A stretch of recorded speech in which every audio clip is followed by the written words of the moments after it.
সকালে বাজারে যাওয়ার লোকের অভাব ঘটিয়াছে। বাজার প্রতিদিন একরকম নরেন নিজেই করে। আজ সকালে ঘুম হইতে উঠিয়া সে এক গাদা আপিসের কাগজপত্র লইয়া বসিয়াছে, অথচ বাজারে একজনকে পাঠাইতে হইবে। আপিস আছে, স্কুল কলেজ আছে, কিছু মাছ তরকারি না আনাইলে চলিবে কেন? ব্যস্ত ও বিব্রত স্বামীর মুখ দেখিয়া মায়ার বড়ই মমতাবোধ হইল।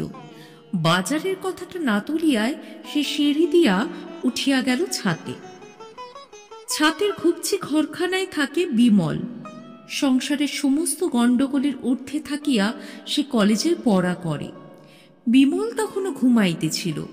বেলা ৮টার আগে কোনো দিনই তার ঘুম ভাঙে না। ছোট কেরোসিন কাঠের টেবিলটিতে গাদা করা বই খাতা আর ইংরেজি বাংলা মাসিক পত্র।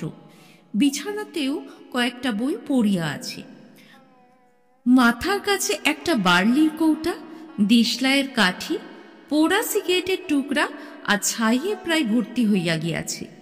বিছানা পাতিয়া মেঝে যেটুকু ফাঁকা আছে সেখানেও এসব আবর্জনাই বেশি। এসব মায়ার নজরে পড়িল না। এত বড় ছেলে সিগারেট খাইবে, সেটার এমন কি দোষের ব্যাপার? মায়ার শুধু চোখে পড়িল ঘুমন্ত ছেলের ক্লিষ্ট মুখখানি। আহা, কত রাগ জাগিয়া না জানি ছেলে তার পড়িয়াছে। আর যেমন করিয়াই হোক ওকে একটু বেশি দুধ খাওয়াইতেই হইবে। ভাসুরের দুধ যদি একটু কমাইয়া দেওয়া যায়। আপিম খাই বলিয়াই একজন রোজ এক বাটি দুধ খাইবে, আর এত ঘাঁটিয়া তার ছেলের যথেষ্ট দুধ জুটিবে না? যে ছেলে একদিন সেইখানে দাঁড়াইয়া মায়া হয়তো ছেলের ভবিষ্যতের এবং সেই সঙ্গে জড়ানো নিজের ও নিজের এই সংসারের ভবিষ্যতের স্বপ্নে কিছুক্ষণের জন্য বিভোর হইয়া থাকিত। গোঙানির মতো আওয়াজ করিয়া বিমল পাশ ফেরায় স্বপ্ন দেখা তখনকার মতো স্থগিত রাখিতে হইল। কাল যে ইংরেজি নভেলখানা পড়িতে পড়িতে বিমল ঘুমাইয়া পড়িয়াছিল, ঠিক পিঠের নিচে সেই বইখানায় অনেকক্ষণ তার ঘুম ভাঙানোর চেষ্টা করিতেছিল। মায়া ডাকিতেই সে জাগিয়া গেল। বাজার? চাটা খাইয়া একবার বাজার চাইতে হইবে।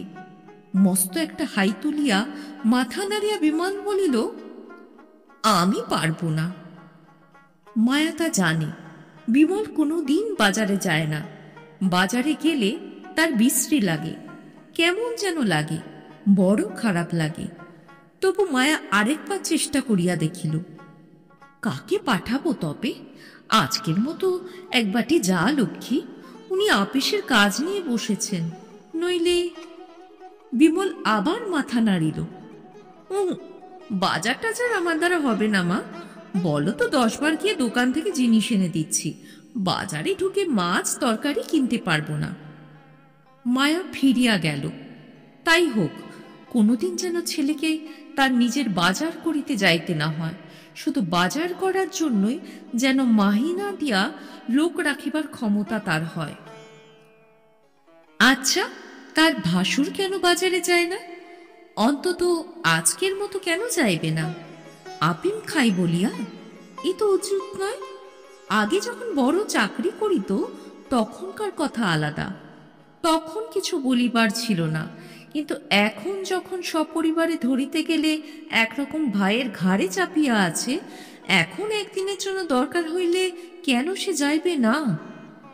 কথাটা বুঝাইয়া বলিতে নরেনও সাই দিল।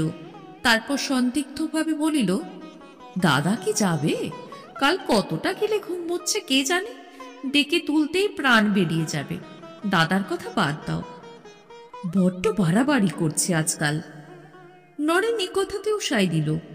বলিল, কি জানো, শোকে তাপে এরকম হয়েছেন বৌদি মারা যাবার পর থেকে। তার আগে বুঝি খেতেন না? তা খেতেন, তবে সে নাম মাত্র, এতটা বাড়েনি। আপিমের নেশা বাড়ালেই বাড়ে। মায়া উঠিয়া গেল। বাজারে পাঠাইয়া দিল ঠিকাছি কালিদাসীকে। বাড়তি একটা কাজও কালিদাসী করে না। এক গ্লাস জল গড়াইয়া দিতে বলিলেও গজর গজর করে, কিন্তু বাজারে পাঠাইলেই যায়। পয়সা তো চুরি করেই, মাছ তরকারিও কিছু কিছু সরায়, ভিন্ন একটা পুটুলি বাঁধিয়া আনিয়া নির্ভয়ে মায়াকে দেখায়। অন্তরঙ্গভাবে একগাল হাসিয়া বলে, ঘরের বাজারটাও এর সাথে সেরে এলাম মা। গরিবের বাজার দেখেছ মা, 2টি আলু 2টি ঝিঙে। মায়া বিশ্বাস করে না যে তাদের বাজার হইতে সরানো এই সামান্য জিনিসেই কালিদাসের বাড়ির সকলের পেট ভরে। তবে সে আরো যে 3টি বাড়িতে কাজ করে, তাদের প্রত্যেকের বাজারে এরকম ভাগ বসাইলে চলিয়া যাইতে পারে বটে। মাঝবয়সী স্ত্রীলোকটির আটসাট গড়ন আর চালচলন সমস্তই মায়ার চক্ষুশূল। ঝি পাওয়া এত কঠিন না হইলে সে কবে কালিদাসীকে দূর করিয়া দিত। তবু মেয়ে মানুষের ঘরের খবর না জানিয়া পারে না, তাই খুঁটিয়া খুঁটিয়া কালিদাসের সংসারের সব বিবরণী মায়া প্রায় জানিয়া ফেলিয়াছে। খাওয়া লোক এবারের চেয়ে 2-1 বেশিই হইবে। তাছাড়া কালিদাসের স্বামীর মদন আপিম খায়। প্রথম দিন খবরটা শুনিয়া মায়া গভীর সহানুভূতির সঙ্গে বলিয়াছিল, আপিম খায়, তাই বুঝি রোজগারপাতি কিছুই করে না? কালিদাস আশ্চর্য হইয়া বলিয়াছিল, রোজগার করবে না কেন গা? ওর মতো খাটতে পারে কটা লোক, তবে গরিবের রোজগার তো কুলোই না। মায়াও আশ্চর্য হইয়া বলিয়াছিল, আপিম খায় তবু নিয়মিত কাজকর্ম করে? কালিদাসী বলিয়াছিল, আপিম খায় তো কাজকর্ম করবে না কেন মা? প্রায় 10টার সময় কালিদাসীর বাজার করা মাছ তরকারি মুখে গুঁজিয়া নরেন আপিস যাইতেছিল। আপিমখোর দাদা ডাকিতেছে শুনিয়া তার ঘরে গেল। 3টি মাথার বালিশের উপর একটা পাশ বালিশ চাপাইয়া আরামে ঠিস দিয়া হরেন আতশোয়া অবস্থায় পড়িয়া আছে। মুখে কিন্তু তার একটু আরামের ছাপ নাই, আছে চটচটে ঘামের মতো ভোতা একটা অবসাদ আর নির্বিকার উদাস ভাবের আবরণ। তোষকটা একটু ছেঁড়া, বিছানার চাদরটা অত্যন্ত ময়লা, 2টি পালিশ আর পাশ পালিশটিতে ওয়ারের অভাব। ঘরের সমস্ত জিনিসপত্রে পীড়াদায়ক বিশৃঙ্খলা। কিন্তু উপায় কি? শোকে তাপে মানুষ যখন কাতর হইয়া পড়ে, তখন আর তার কাছে কি প্রত্যাশা করা যায়? হরেন বলিল, আপিস যাচ্ছ? নরেন বলিল, হ্যাঁ। একটা টাকা দাও দেখি আমাকে। নরেন একটু ভাবিল, টাকার বড় টানাটানি, মাস শেষ হইয়া আসিয়াছে। অনেক দিন হইতে দাদাকে সে টাকা দিয়া আসিতেছে, কখনো 1টা, কখনো 10টা। আজ ব্যাপারটা একটু বিবেচনা করিয়া দেখা দরকার। আর কি কোনোদিন হরেনের পক্ষে গা ঝাড়া দিয়া উঠিয়া বড় চাকরি বাকরি করা সম্ভব হইবে? আগের মতো অত বড় না হোক, মাঝারি রকমের বড়। 2 বছরের মধ্যে যদি এত আপিম বাড়াইয়াও শোকতাপটা সামলাইয়া উঠিতে না পারিয়া থাকে, আর কি কোনোদিন পারিবে? আপিমটা হয়তো দিন দিন পরিমাণে বাড়িয়াই চলিবে। মায়া ঠিক বলিয়াছে, আপিমের নেশা বাড়াইলেই বাড়ে। টাকা তো নেই দাদা, মাস কাবার হয়ে এলো, আমি সামান্য মাইনে পাই। একেবারে নেই? আনাচারেকও হবে না?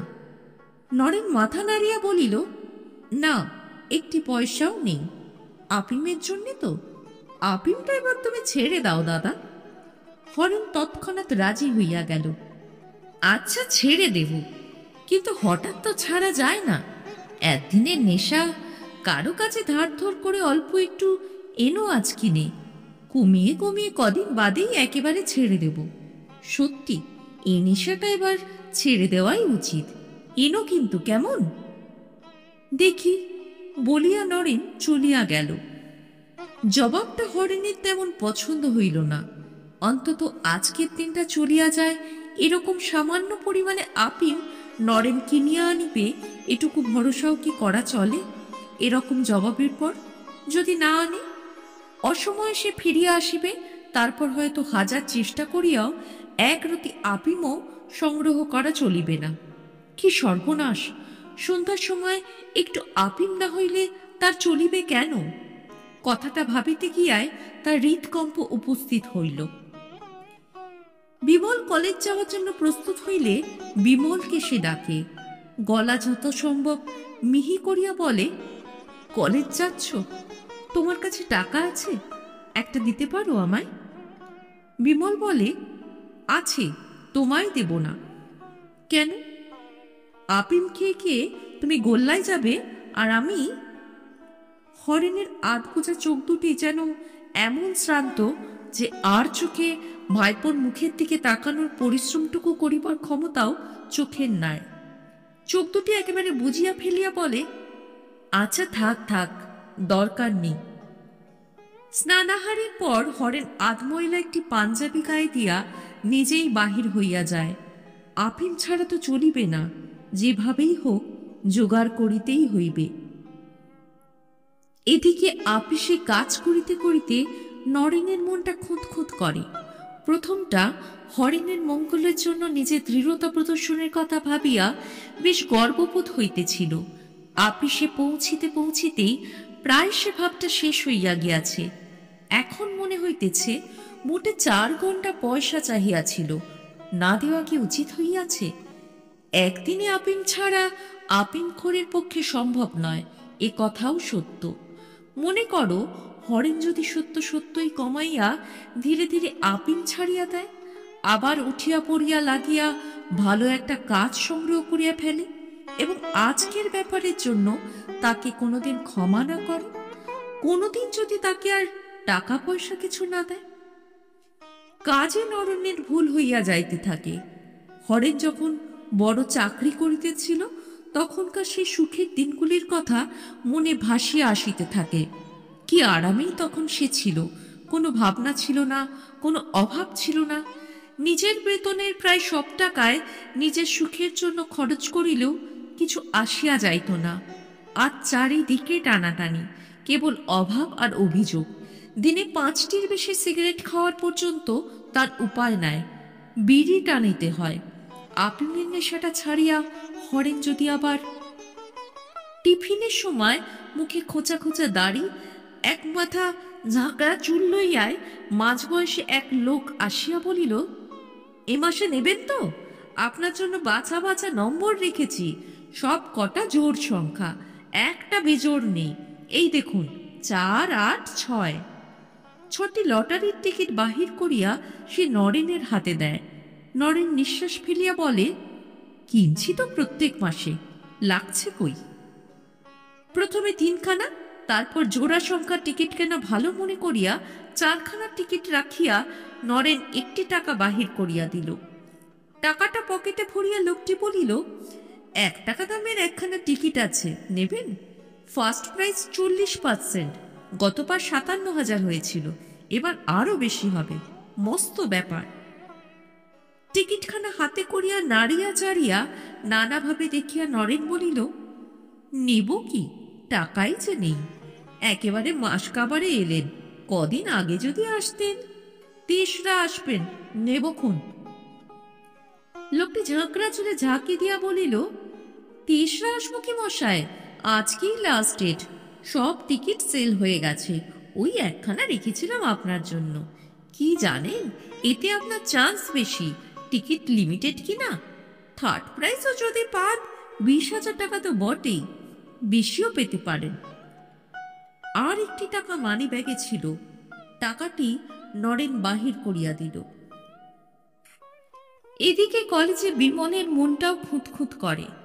হরেন যখন তাকে ডাকিয়াছিল তার খানিক আগেই কাগজে দেশ নেতার মস্ত একটা বিবৃতি সে পড়িয়া ফেলিয়াছিল। বিবৃতিটি অবশ্য আপিম সম্পর্কে নয়, তবু সেটি পড়িয়া দেশশুদ্ধ লোকের উপর যে তীব্র আক্রোশ আর যে অনির্দিষ্ট আত্মগ্লানি তাকে পীড়ন করিতেছিল, অর্ধসাহিত্য জ্যাঠাকে দেখিয়া তার প্রতিক্রিয়া একটা নির্দিষ্ট উপলক্ষ পাইয়া প্রবল হইয়া উঠিয়াছিল। হঠাৎ জাগা বেপরোয়া উদ্ধত ভাবের আর সীমা ছিল না। কলেজে পৌঁছিতে পৌঁছিতেই সে ভাবটা প্রায় উবিয়া গিয়াছে। এখন মনে হইতেছে ওরকম বাহাদুরি না করিলেই বোধহয় ভালো হইত। কেবল সবিতাদের বাড়িতে নয়, আরো যে কয়েকটি উঁচু স্তরের পরিবারে সে মেলামেশা সুযোগ পাইয়াছে, একটু খাতিরও পাইতেছে, তা তো কেবল সে হরেন মিত্রের ভাইপো বলিয়াই। তার জ্যাঠামশাইয়ের সুদিন যদি কোনদিন ফিরিয়া আসে, আর জ্যাঠামশাই যদি তাকে উঁচু স্তরে উঠিবার বিশেষ ব্যবস্থা করিয়া দেয়, তবেই তো কেবল সবিতার সম্বন্ধে আশা ভরসা পোষণ করা তার পক্ষে সম্ভব হইতে পারে। অবশ্য সবিতা যদি তার জন্য পাগল হইয়া ওঠে, যদি বুঝিতে পারে যে তাকে ছাড়া বাঁচিয়া থাকিয়া কোনো সুখ নাই, তবে হয়তো জ্যাঠামশাই পিছনে নাই জানিয়াও, এবং সে যে একদিন বড় হইবেই হইবে তার কোনো সুনিশ্চিত প্রমাণ সে এখন দেখাইতে না পারিলেও, তাকেই সবিতা বরণ করিবে। তবুও জ্যাঠামশাইকে চটানো বোধহয় উচিত হয় নাই। 3টার সময় বিমল গেটের কাছে দাঁড়াইয়া রহিল। তার ক্লাস 1 ঘন্টা আগেই শেষ হইয়াছে। এবার শেষ হইল সবিতার। প্রায় 8 ঘন্টা পরে সবিতা আসিল। বিনা ভূমিকাতেই বলিল, আজ তো আপনাকে মোড় পর্যন্ত পৌঁছে দিতে পারবো না, আমি অন্যদিকে যাব। বিমল বলিল, কোন দিকে? সবিতা বলল, এই অন্যদিকে, মানে আমার এক আত্মীয়ের বাড়ি যাব। বিমল বলিল, কতক্ষণ থাকবেন? সবিতা মৃদু হাসিয়া বলিল, তার কি ঠিক আছে কিছু? সবিতার গাড়ি চলিয়া গেলে বিমল ভাবিতে লাগিল, এখন কি করা যায়। একবার সে বাঁ হাতের কবজিতে বাঁধা দামি ঘড়িটার দিকে তাকিয়া চাহিয়া দেখিল। হরিণ তাকে একদিন ঘড়িটা কিনিয়া দিয়াছিল। এত শিগগির বাড়ি ফিরিয়া কোনো লাভ নেই। মাধুরীদের বাড়িতে যদি যায় কেমন হয়? মাধুরী হয়তো 2-1খানা গান শোনাইতে পারে, তারপর হয়তো তার সঙ্গে বেড়াইতে যাইতেও রাজি হইতে পারে। কিন্তু বড় ক্ষুধা পাইয়াছে, কিছু খাইয়া যাওয়া দরকার। মাধুরী তো শুধু 1 কাপ চা খাইতে দিবে। সেদিন রাত্রি 9টার সময়ও হরিণ বাড়ি ফিরিল না। নরেন আর বিমলকে ভাত দিয়া মায়া দুটি দুধও দুজনের থালার সামনে আগাইয়া দিল। বিমল আশ্চর্য হইয়া বলিল, দুধ কেন? নরেন বলিল, দাদার দুধ আছে তো। মায়া বলিল, ওর দুধ লাগবে না। খাইয়া উঠিয়া নরেন ঘরে গেল। আপিসে একজন 1 পয়সা দামের একটি চুরুট উপহার দিয়াছিল। বিছানায় আরাম করিয়া বসিয়া সবে চুরুটটি ধরাইয়াছে। হরেনের ছোট মেয়ে অমলা আসিয়া খবর দিল, বাবা তোমায় ডাকছে কাকু।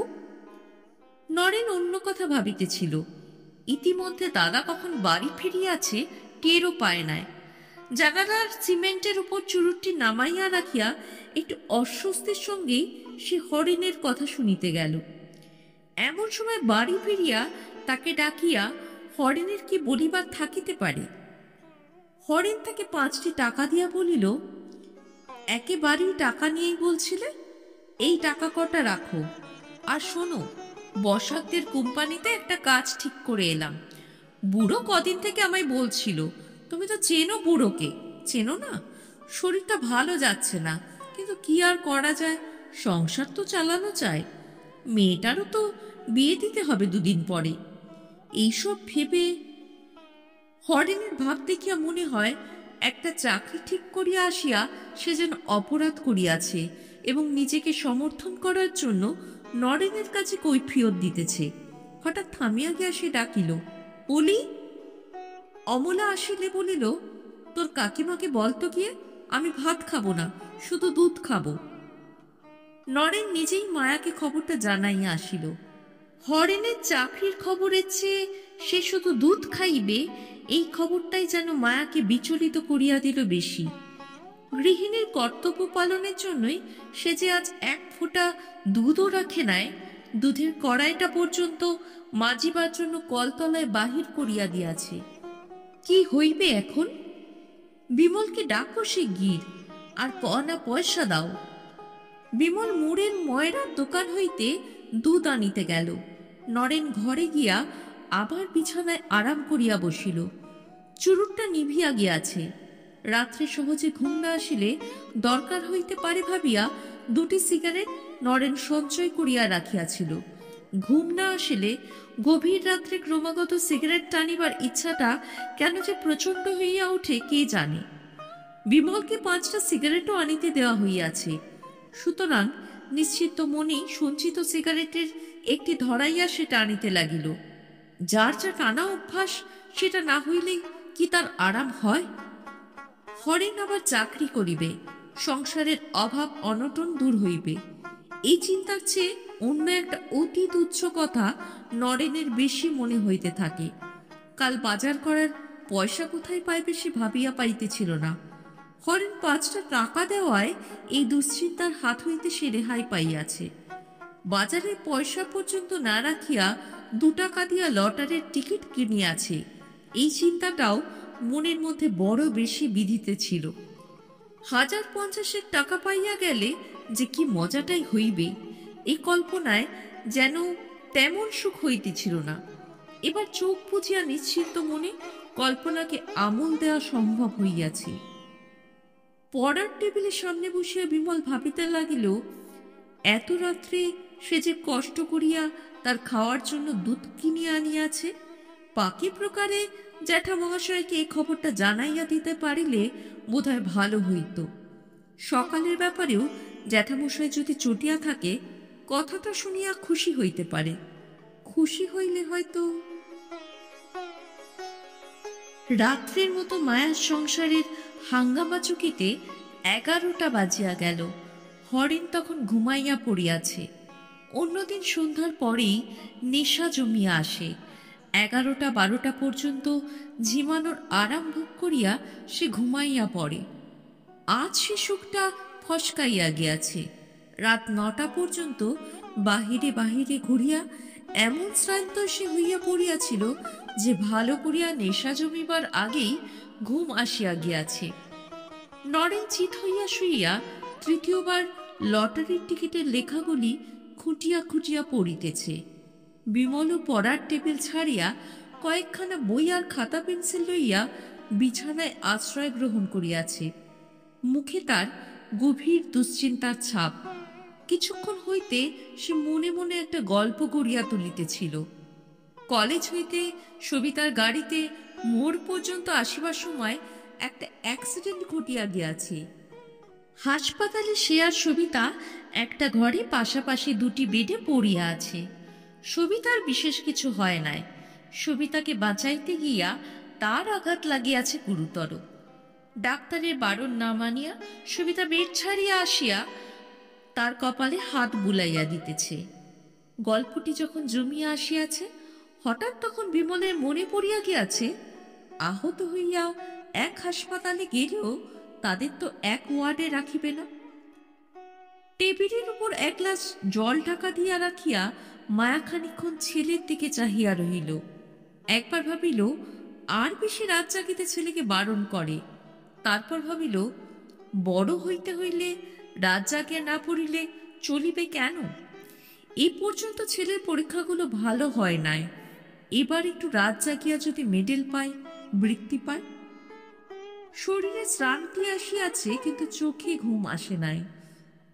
একটি পান মুখে দিয়া দেয়ালে ঠেস দিয়া বসিয়া মায়া দ্রুত বেগে ছেলের মেডেল আর বৃত্তি পাওয়ার দিনগুলি অতিক্রম করিয়া যায়, গিয়া পৌঁছায় সেই সব দিনে বিমল যখন মস্ত চাকরি করিতেছে, ঘরে একটি টুকটুকে বউ আসিয়াছে।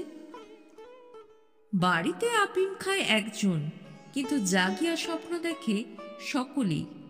হরেনের 15 বছরের মেয়ে অমলা পর্যন্ত কাকিমার চোখ এড়াইয়া এত রাত্রে খোলা ছাতে একটু বেড়াইতে যায়। ছাতে গিয়া নানা কথা ভাবিতে তার বড় ভালো লাগে।